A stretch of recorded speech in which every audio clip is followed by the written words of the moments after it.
Look, I brought this up before. I'm bringing it up again. It's just stuck in my mind. I can't seem to get it out. That I've spoken recently of the article that I've read. I intend to purchase the book, and so I'll have more. You're probably going to hear about this for a while to come, of the research that's been done regarding the human brain as we know it, this thing up in here, which doesn't work all that well for me. It does for others, but anyway. And the fact that there's an aspect that just simply can't be found there. Actually, as I was going through this and reading, I realized that there were 6 things that he noted could be that are part of this physical brain that we have. He says one is homeostasis, which means just the regulating of all things physiologically, so that you have balance and you have just the normality of your function. He says that there is a sense where the brain is involved in arousal. It's what stimulates us to want to know and to be alert and things such as that. He goes on and says that it can provide movement, perception, memory, and emotion. 6 things.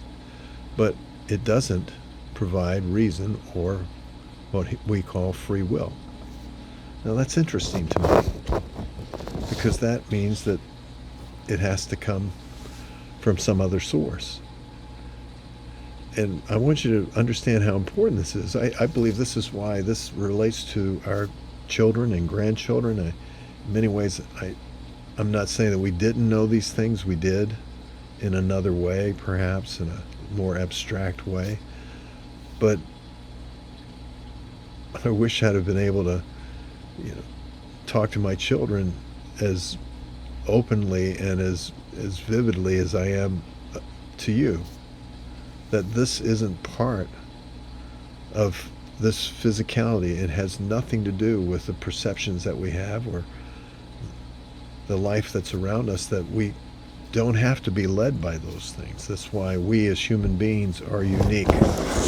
Unlike every other creature created by God, we have the opportunity to be something uniquely different than the environment that we live in. We can choose.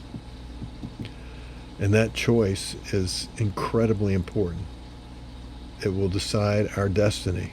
And from that viewpoint, what is the world trying to teach our children today? That basically they are what has been programmed into them, much like a computer. That eventually they'll create a robot or some kind of artificial intelligence that will be human, but what it won't be able to do is it'll reason, but the reason will have been programmed into it.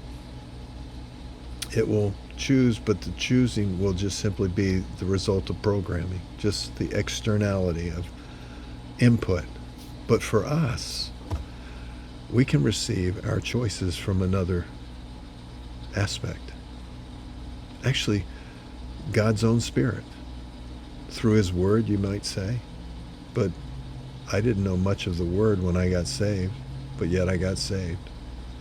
I was convicted in my heart. The Holy Spirit spoke to me. I can't say that He was in the room, but He was. He was there with me. I can't say that I saw Him, but I certainly understood that He was there, and that there was a choice to be made in my life, and that moment had come down to that choice. I'm not saying I hadn't been convicted at other times in my life, but it just became so real in that moment that it was obviously something I had to either choose to accept or to deny. Isn't that what salvation is? God convicting us in John 16 and verse 8 through 11, basically of Christ. Not only that He came, but that He's the only perfect human being, and that He has conquered the God of this world. That we no longer have to live based on the dictates of this world.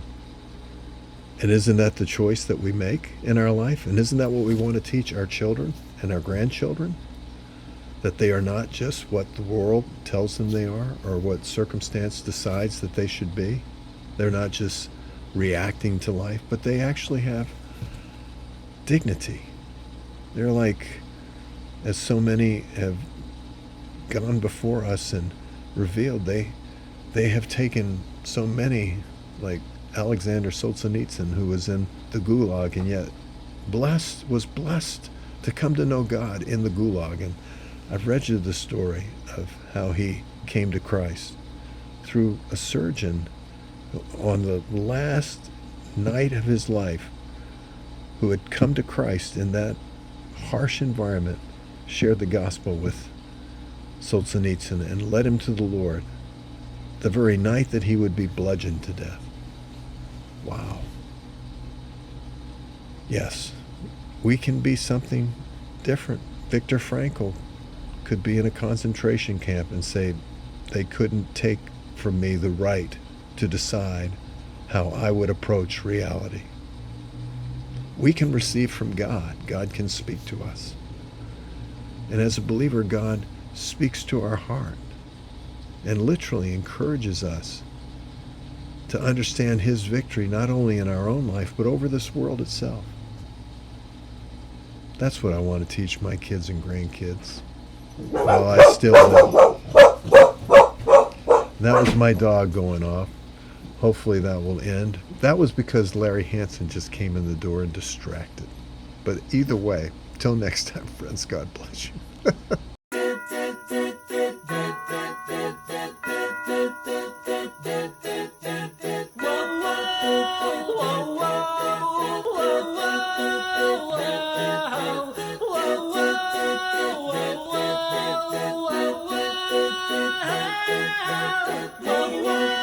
whoa, whoa, whoa.